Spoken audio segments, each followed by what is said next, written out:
judges, lawyers, judges, lawyers, judges, lawyers, judges. So let's listen to this message so we can copy it. Okay? I want to hear it. Let's listen. Unsealed by the special counsel outlining Trump's alleged mishandling of government documents. Photos showing boxes of classified materials stored in a ballroom and a bathroom in Florida. Prosecutors alleging Trump showed classified documents on at least 2 occasions to people without the proper clearance. What we're hearing from Trump tonight as he becomes the first president charged with a federal crime, plus the reaction coming in from Trump's GOP primary opponents. The other major story we're following tonight, that dangerous haze still lingering in the sky. Millions of Americans under air quality alerts as that smoke from Canadian wildfires spreads to the south and west. The new cities getting hit hardest today. Vandersloot in court, the primary suspect in the disappearance of Natalee Holloway, pleading not guilty to extortion charges in Alabama. That's after a chaotic extradition to the United States. Holloway's parents standing just feet away from him. What we're hearing from that family tonight. Plus, the dramatic moment of train plowed through a tractor trailer, where the driver of that truck was at the time of the collision. And peak danger, Mount Everest on track for its deadliest season on record. What's driving a troubling uptick in fatalities at the world's highest summit? Top Story starts right now.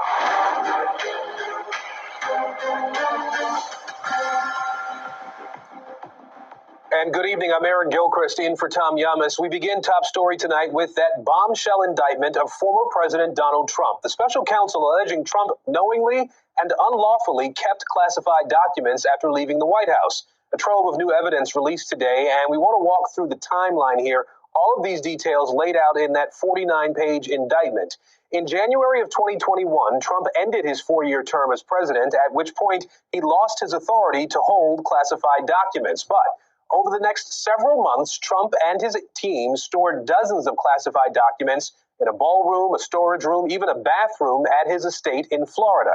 Then, in July, at his golf club in New Jersey, Trump allegedly showed a classified plan of attack prepared by the Department of Defense to several people without security clearances, even admitting in an audio recording that he knew those plans were classified as he was sharing them.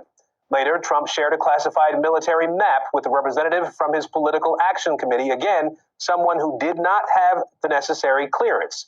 Back at Mar-a-Lago in December of 2021, an aide to the former president, Walt Nauta, texting this photo, which shows classified documents spilled across the floor. That aide today also federally indicted. The following month, Trump's team voluntarily handed over 197 classified documents to the National Archives. But by May, a grand jury issued a subpoena believing there was more to be returned. At that point, according to a Trump attorney quoted in the indictment, the former president said, "Wouldn't it be better if we just told them we didn't have anything here?" Not heeding that advice, Trump's team turning over an additional 38 documents, insisting it had fully complied with that subpoena. But then, this discovery in August of 2022, 102 classified documents uncovered there when the FBI searched Mar-a-Lago. And that brings us to today, Trump facing more than 30 counts related to his alleged mishandling of those documents and for misleading investigators. Charges, if he's found guilty, that could result in years behind bars. The former president and his lawyers have maintained that he has done nothing wrong, but the upcoming trial now looming large over his presidential campaign as well. Here's NBC News senior legal correspondent Laura Jarrett.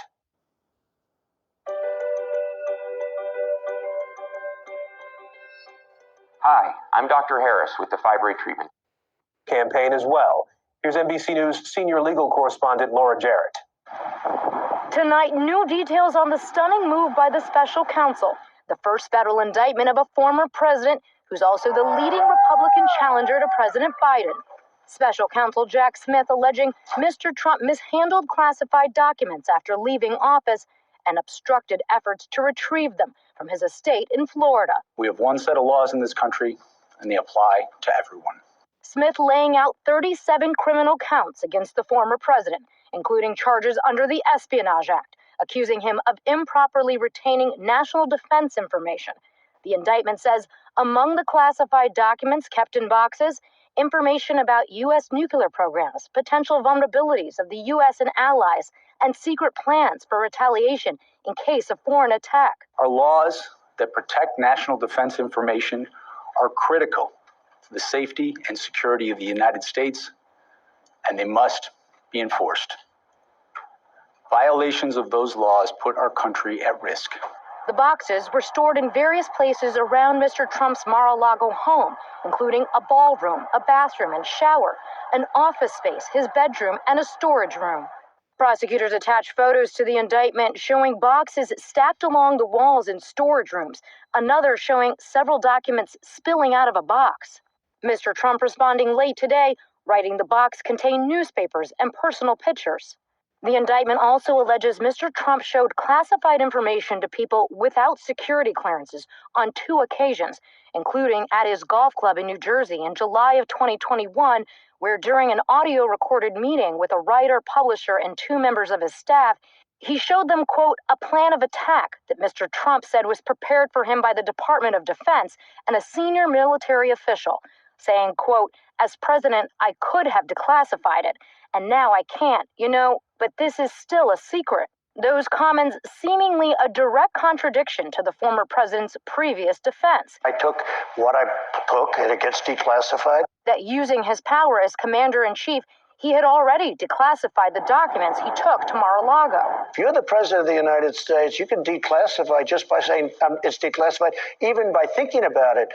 Overnight, Mr. Trump blasting the indictment as another partisan attack. This has been going on for 7 years. There's never been anything like what's happened. I'm an innocent man. I'm an innocent person. It's called election interference. They're trying to destroy your reputation so they can win an election. This all began with a request from the National Archives to return any judges, lawyers,